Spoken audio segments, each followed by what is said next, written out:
প্রকাশ করেছে কারা কারা ছিল এবং কাদের দায়িত্ব ছিল, এবং এদের যে গণহত্যা, ৩০ লক্ষ শহীদ জীবন দেয়, ৩ কোটির মতো ঘরবাড়ি পুড়িয়ে দেয়, প্রায় কয়েক লক্ষ মা বোন তাদেরকে পাকিস্তানি ক্যাম্পে নিয়ে যায়। আজকে আমাদের দুর্ভাগ্য, আমি যখন কথা বলছি তখন ইতিহাসকে মুছে ফেলা, বিকৃত ইতিহাস প্রচার করা, এবং সেই সাথে আপনারা দেখবেন যে যে ব্যক্তি এই রংপুর বিভাগে যেসব গ্রামে যেসব বাড়ি থেকে মুক্তিযোদ্ধারা ছেলেরা চলে গিয়েছিল মুক্তিযুদ্ধে, তাদেরকে চিনে দেওয়া, গ্রামের সকল মানুষকে একসাথে দাঁড় করে করে গুলি করে হত্যা করা, এবং প্রায় 200-র উপর মেয়েদেরকে সেনা ক্যাম্পে দিয়ে দিয়েছিল, আজকে সে আমাদের পার্লামেন্টের মেম্বার। আর কিছু না, এটা হতে পেরেছে কেন? জাতির পিতার নির্দেশে এবং তিনি যে স্বাধীনতার ঘোষণা দিয়েছেন, এই ঘোষণাটা যে প্রচার হলো, সেখানে চট্টগ্রামে, এটা চট্টগ্রামে আগে থেকে প্রস্তুত ছিল কালুরঘাট বেতার কেন্দ্র। 26 তারিখে দুপুরে ওই বেতার কেন্দ্র থেকে 2:30টার সময় আওয়ামী লীগের সেক্রেটারি হান্নান সাহেব তিনি প্রথম এই প্রচারটা পাঠ করেন, এবং এরপরে সেই আবুল কাসেম সহ আরো অনেকে সকলে এটা পাঠ করেছেন। আওয়ামী লীগের সমস্ত নেতা একে একে পাঠ করতে থাকেন। জিয়াউর রহমান তখনও পাকিস্তানি বাহিনীর একজন অফিসার। অন্যান্য ক্ষেত্রে যেমন আমাদের শফিউল্লাহ সাহেব অথবা খন্দকার সাহেব, সকলেই, হায়দার সাহেব, আমাদের অন্যান্য মঞ্জুর, যত আমাদের যারা যারা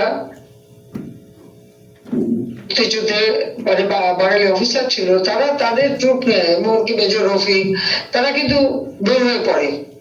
জিয়া কিন্তু তখন যুক্ত হয়নি, বরং যারা ব্যারিকেড দিচ্ছিল চট্টগ্রামে তাদেরকে বাধা দেয়, গুলি করে অনেক হত্যা করে, এবং সোয়াত জাহাজ থেকে পাকিস্তানি অস্ত্র নামাবার দায়িত্ব তার উপর পড়ে। সে যখন চলে যায় তখন ওখানেই ছাত্র জনতা তাকে আটক করে।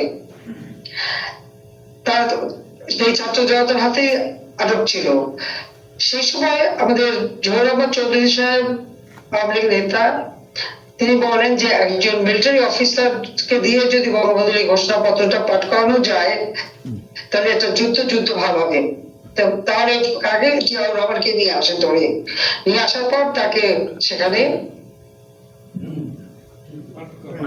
27 তারিখ সন্ধ্যার দিকে জিয়াউর রহমানকে দিয়ে জাতির পিতা বঙ্গবন্ধু শেখ মুজিবুর রহমানের স্বাধীনতার ঘোষণাটা পাঠ করানো হয়। এখানে মেজর রফিককে বলা হয়েছিল, কিন্তু তিনি যে মুশকিল ছিলেন, তিনি বললেন আমি সে সরে যাতে যেখানে পাকিস্তানের দখল করে ফেলবে, তখন এই জিয়াকে এই সুযোগটা দেওয়া হয়।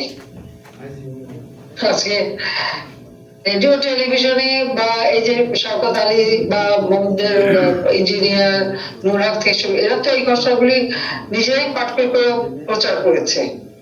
তার জন্য তারা তো আর ঘোষক হয়ে যায়নি, স্বাধীনতার ঘোষণা দেওয়ার অধিকার পায়নি। বঙ্গবন্ধু স্বাধীনতা ঘোষণা দিয়েছেন, সেটাই তারা পাঠ করেছে, জিয়াও তাই। এবং যে নিজে বেঁচে থাকতে কোনদিন বলে নাই যে আমি স্বাধীনতার ঘোষক, কিন্তু তাকে সম্মান দেওয়া হতো। সে যে একজন মিলিটারি অফিসার দেওয়ার পরে যে একটা যুদ্ধের চেহারা চলে আসে, এটা তো আমরা কখনো এটা অস্বীকার করি নাই। কিন্তু এখন দেখা যাচ্ছে কি, 1975 সালে জাতির পিতা বঙ্গবন্ধু শেখ মুজিবুর রহমানকে হত্যার পর অবৈধভাবে প্রথমে খন্দকার মোস্তাক ক্ষমতা নেয়। মোস্তাকের প্রথমবার জিয়া নিজেকে রাষ্ট্রপতি ঘোষণা দিয়ে ক্ষমতা দখল করে। মোস্তাক আর জিয়া যে কনস্পিরেসির সাথে একসাথে জড়িত ছিল বঙ্গবন্ধু শেখ মুজিব হত্যার ব্যাপারে, সেটা আরো রশিদ ফারুকের বিবিসি ইন্টারভিউ, প্লাস মোস্তাকের সেই